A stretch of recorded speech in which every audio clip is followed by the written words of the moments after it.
I never expected my apartment balcony to become a front-row seat to the kind of connection that changes everything.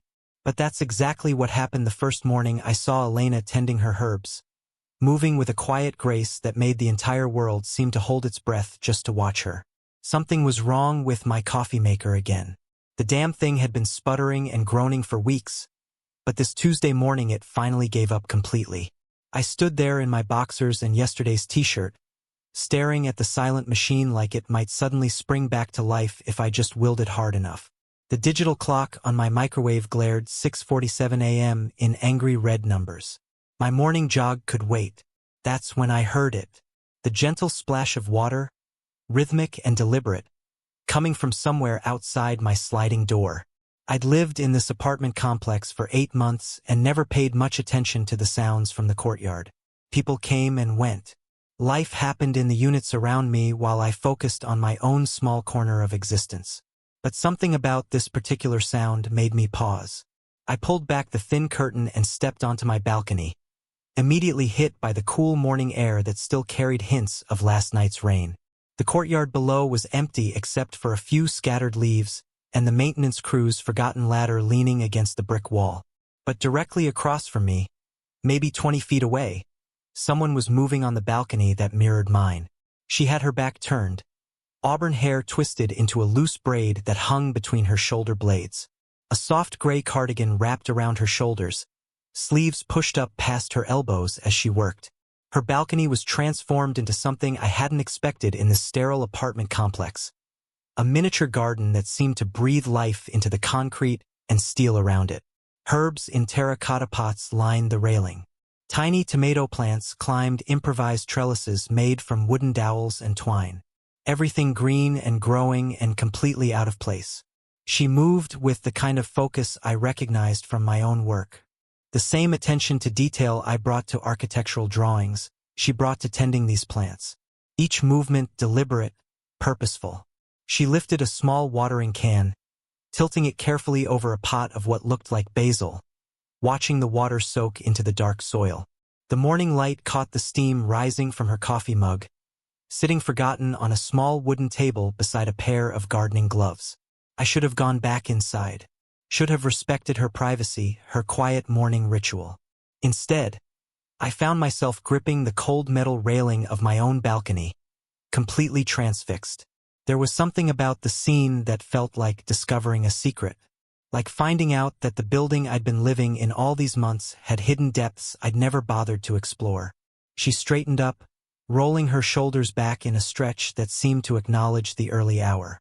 That's when she turned slightly, not quite facing me but no longer completely hidden either. I caught a glimpse of her profile, the gentle curve of her cheek, the concentration in her expression as she examined a plant more closely. She wore no makeup that I could see, her skin holding that soft glow people get when they're doing something they genuinely love. The smell hit me then. Not the usual apartment complex mix of cooking food and laundry detergent drifting from various units, but something fresh and alive. Basil, definitely. Maybe rosemary. The green, earthy scent that reminded me of the farmer's market my ex-girlfriend used to drag me to on Saturday mornings. I'd always been impatient there, checking my phone while she examined tomatoes and asked vendors questions about growing seasons. Now I wished I'd paid more attention.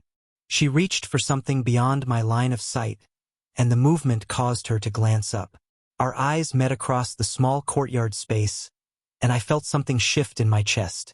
Not the dramatic, movie moment kind of shift. More like when you're drawing and suddenly realize the proportions are exactly right. A quiet recognition that something important had just happened. Her hazel eyes held mine for maybe 3 seconds.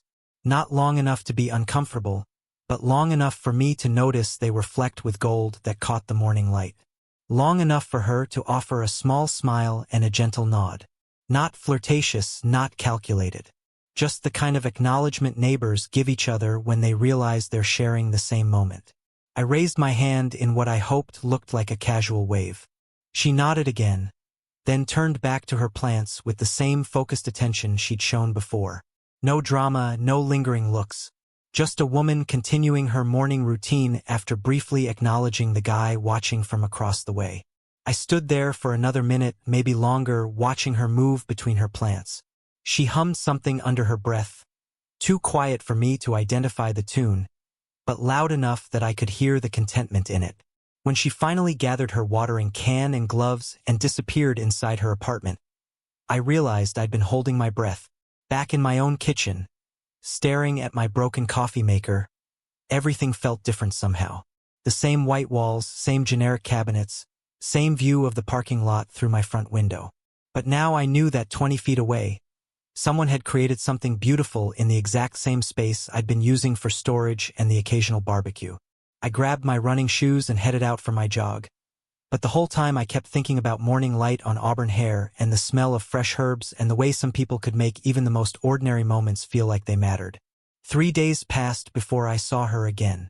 3 days of broken coffee maker mornings where I found myself stepping onto my balcony earlier than necessary, telling myself I was just checking the weather. Thursday brought the first real heat of the season, the kind that makes concrete shimmer and drives everyone indoors by noon. I was struggling through emails on my laptop, trying to focus on foundation plans for a client's renovation, when I heard her voice for the first time. "Oh, come on. Not today." The frustration in her tone made me look up from my screen. She was standing on her balcony holding what looked like a heavy cardboard box, the kind delivery services drop off when you're not home. The box was clearly too awkward for one person to handle comfortably, especially while trying to unlock a door. I watched her attempt to balance it against her hip while fishing keys from her pocket, then nearly dropped the whole thing when the bottom started to give way. I was outside and calling across the courtyard before I'd consciously decided to get involved. "Hey, do you need help with that?" She looked up, hair sticking to her forehead with the effort of wrestling the package. "I think the bottom's tearing," she said, and I could hear the genuine worry in her voice. "It's pottery supplies. If this hits the ground." "Hold on," I called back. "I'll come around." Her apartment was 2B, which meant taking the elevator up one floor and walking halfway around the building. I'd never paid attention to which unit was directly across from mine, but now I found myself standing in front of a door painted the same generic beige as all the others, listening to the sounds of someone struggling with a heavy box on the other side. When she opened the door, I got my first close look at her. She was shorter than I'd expected, maybe 5'4", with those same hazel eyes that seemed to take in everything at once. Freckles across her nose that hadn't been visible from my balcony. The gray cardigan was gone, replaced by a paint-splattered tank top that suggested she'd been working on something before the delivery arrived. "You're the guy from across the way," she said, and there was something in her voice that suggested she'd been as aware of me as I'd been of her. "Marcus," I said, stepping forward to take the box from her arms. The weight of it surprised me, definitely heavy enough to do damage if dropped. "And you're the one with the incredible garden." She smiled at that, a real smile that reached her eyes. "Elena, and thank you for the compliment and the rescue." As she spoke, she guided me into her apartment, pointing toward a clear spot on her dining table. "You can set it there." I tried not to stare as I followed her directions, but her space was unlike anything I'd expected. Where my apartment felt temporary and impersonal, hers breathed creativity. Pottery lined every available surface, bowls in various stages of completion, vases with interesting asymmetrical shapes, small sculptures that seemed to capture movement in clay. The walls were covered with sketches and color swatches. Even the furniture looked intentionally chosen rather than assembled from whatever was cheapest at the big box store. "You're an artist," I said, settling the box safely on her table. "Trying to be." She moved to the kitchen and returned with 2 glasses of ice water, handing me one without asking if I wanted it. The gesture felt natural, hospitable in a way that made me realize how rarely people anticipated my needs. "That box is full of clay and glazes I've been waiting 3 weeks for. If it had broken." She didn't finish the sentence, but I could see the relief in her shoulders as she examined the intact package. This wasn't just a hobby for her. This was something that mattered. "The garden makes sense now," I said. "Artists need beauty around them." "Artists need inspiration," she corrected gently. "Beauty's just one form it takes." She was quiet for a moment, then looked directly at me. What do you do for inspiration? The question caught me off guard. Most people asked what I did for work, not what fed my creativity. I'm an architect, I said, or trying to be. Still working on other people's projects mostly, but someday I want to design buildings that make people feel something. What kind of something? I took a sip of water, thinking. No one had ever asked me that before. Safe, maybe, but not just physically safe. Like they belong somewhere. Like the space was made for them specifically. I paused, realizing how idealistic that sounded.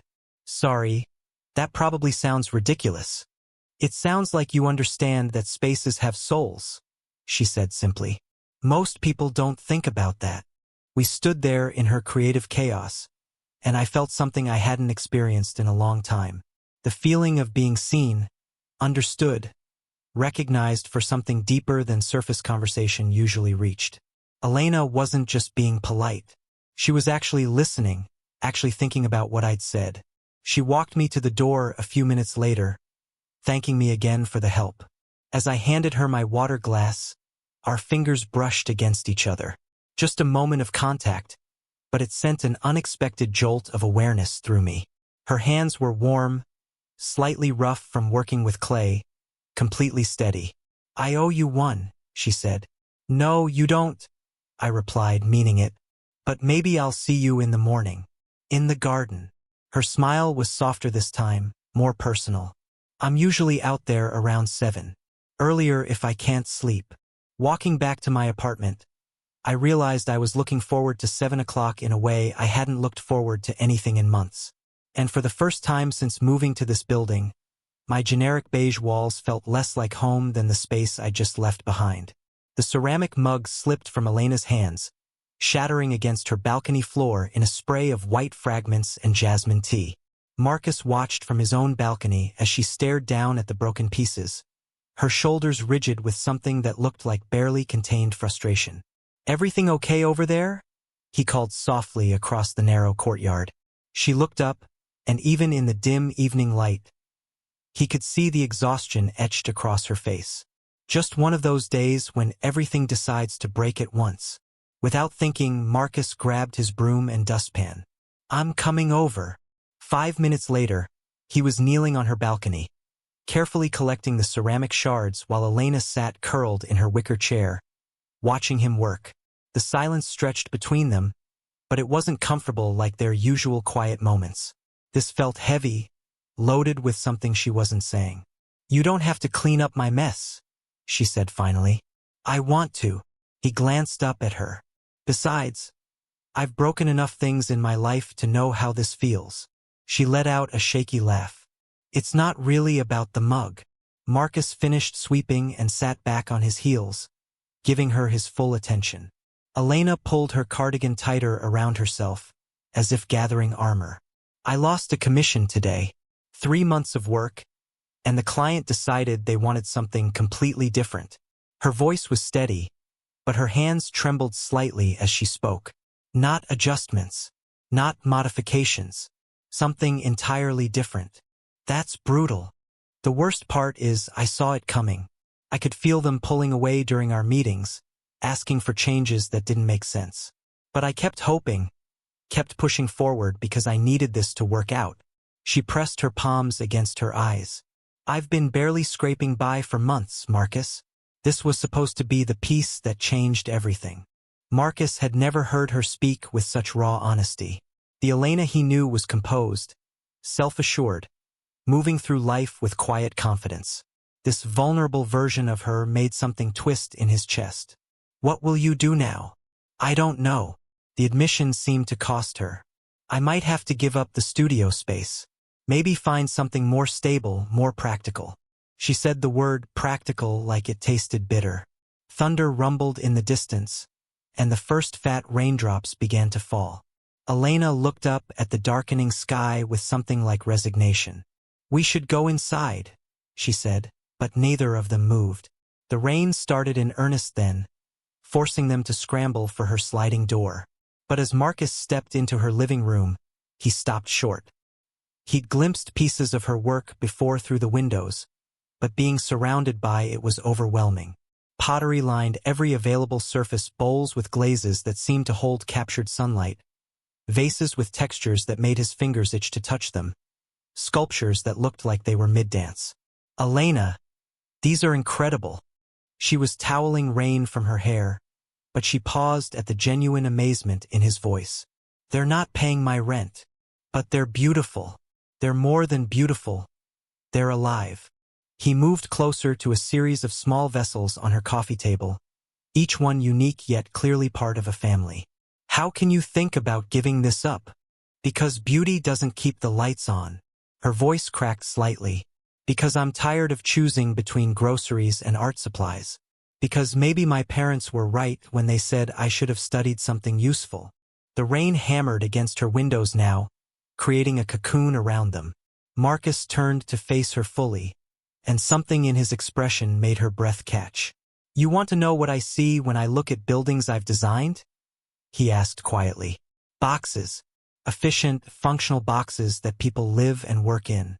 They serve their purpose, but they don't inspire anyone.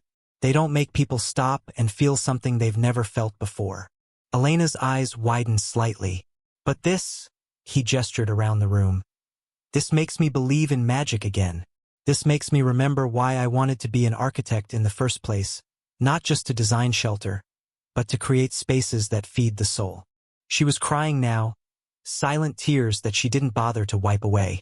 Marcus took a step closer, close enough to see the flecks of gold in her hazel eyes. Don't give up, he whispered. Please don't give up.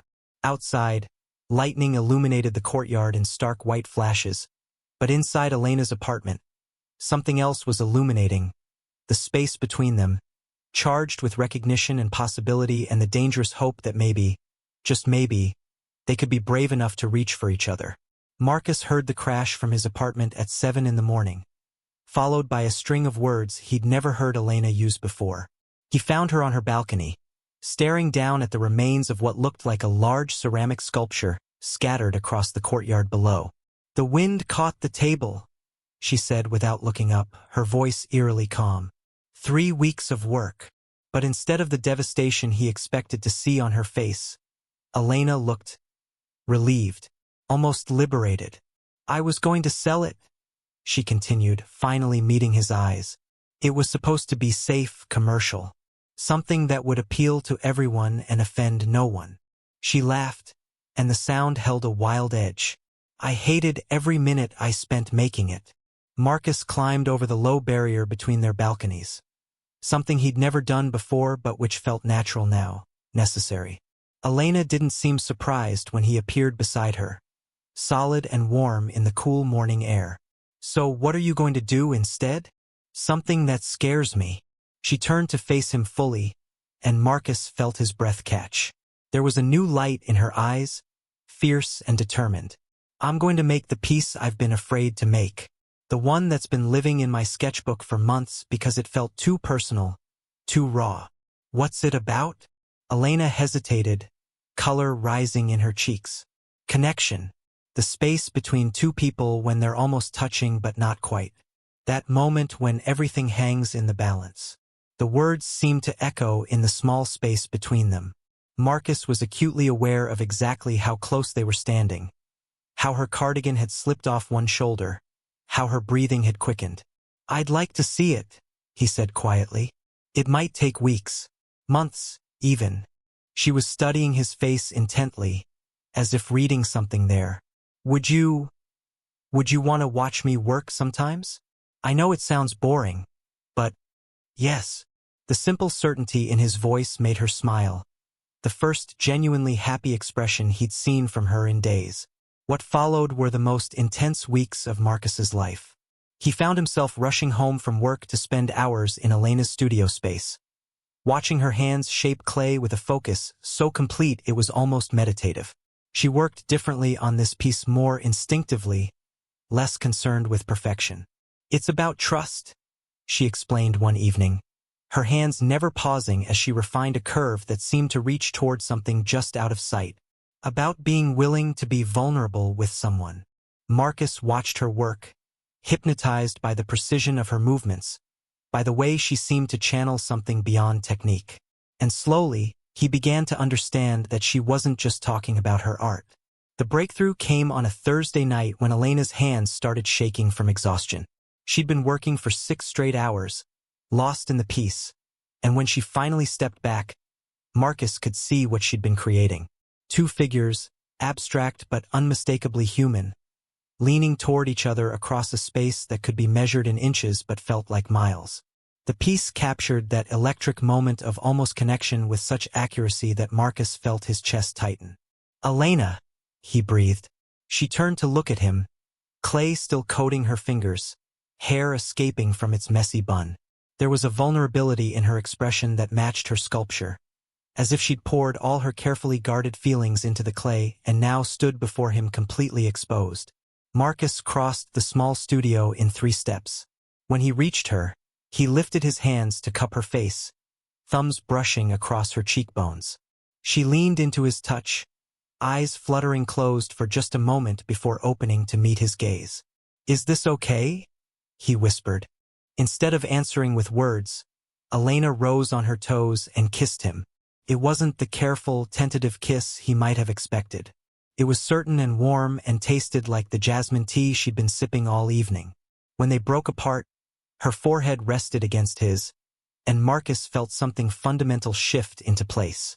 "I've been wanting to do that for months," she admitted softly. "Only months." Marcus smiled against her hair. "I've been gone since the first morning I saw you with your herbs." Elena pulled back to look at him, and her expression held wonder and relief and something deeper that made his heart race. Outside, the city hummed with its usual evening rhythm, but inside the studio, surrounded by the evidence of Elena's courage and creativity, Marcus understood that they had just crossed into something entirely new. Something that, like her art, was beautiful precisely because it was real and unguarded and completely, utterly alive.